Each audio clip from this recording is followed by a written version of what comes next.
So how to deal with Asian parents when they take care of your kids. So this is like a multiple episode series that I'm doing.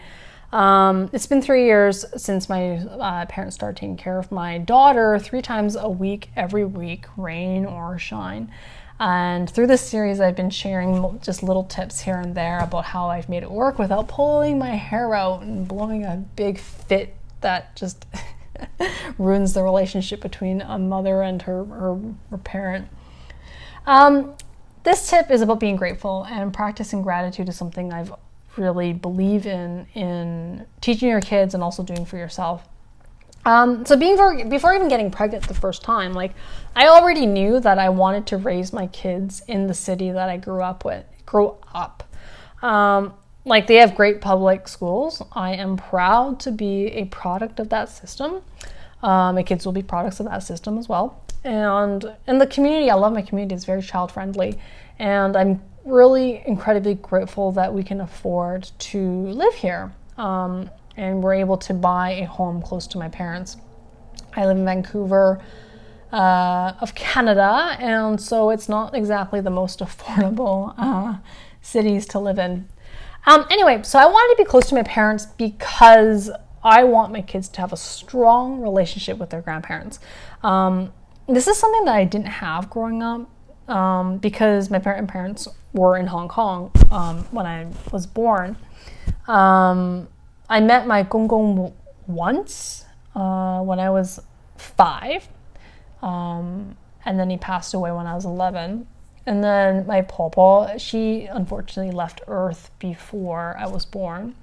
So there's a blog post about how what happened with my mom and the untimely death that happened for my grandma, my pawpaw. And on my dad's side, I have like really a couple distant memories of my yaya mama before they passed. And so the relationship that my parents have with my kids is priceless. Taking care of them keeps my parents busy, right? Like, they're both retired. It keeps them engaged, and it really gives them a renewed sense of purpose.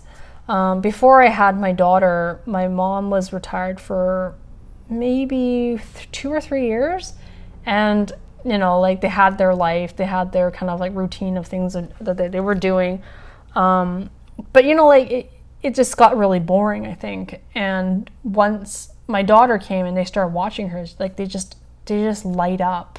And there are a lot of positive things that happen because they take care of my kids. Taking care of for them, it challenges them mentally, emotionally, physically, and like, although they'll never admit it, I think having my daughter around them has helped them reinvigorate their marriage, because they've had to relearn how to work as a team, and they've had to really appreciate each other. They work in shifts, obviously they're together in the same house, but my dad takes the morning shift, and then my mom will take over, and then he'll go out for a coffee, she'll watch her, and then he'll come back, and then she'll be able to work out. And it's just like they have this kind of like a system that they've created, and I think it's helped their marriage in understanding one another rather than living very separate lives before she came into their lives. And I want to make the most out of the time that I have left with my parents. I'm obviously hopeful. I'm hopeful that they'll live long enough to see one of their grandkids, get married. I'm really thankful my parents are in great health, because they're physically able to maintain an entire house, and then they're also financially able to continue living in that house. Some elder retired folks don't have that luxury, that privilege, and the opportunity to get to know their grandkids, because my grandparents never really, well, for us, they have other grandchildren in Hong Kong, but for me and my sisters, they never really got that opportunity, at least with me. I think my oldest sister got to know my grandparents a little more than me, but for me, it's like I really didn't really know them that well. So so I really do savor the moments when I see my kids playing in the house that I grew up in. Like my daughter would slide down the stairs on her belly, like pretty much the same way that I would do it. And and it's just kind of like nostalgic and weird at the same time, like seeing her do the exact same thing that you did as a kid. And I remember the last time I did it was the time when I got like a really bad carpet burn on my tummy, and I don't know how old I was, like 9 or 10. And I tell her that story every single time she slides down, and she just won't listen. I'm just like waiting for the day that it happens to her, and then she'll stop, right?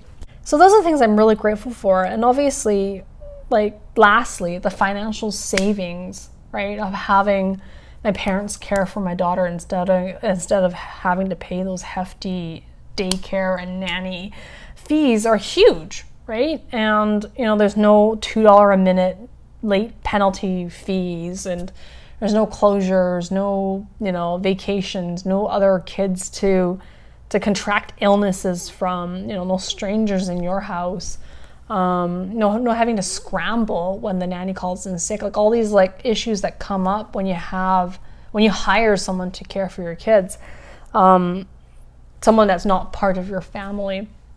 So it's like, I really know that like being grateful is a huge thing to practice when you have your parents take care of your kids. And I'm really fortunate to be in the situation that I am in, because it's like really hard to complain when I am on the side where the grass is greener. Let me know your thoughts. Like, being grateful for this is huge. What are you grateful for your parents caring for your kids? I'd love to know. Let me know.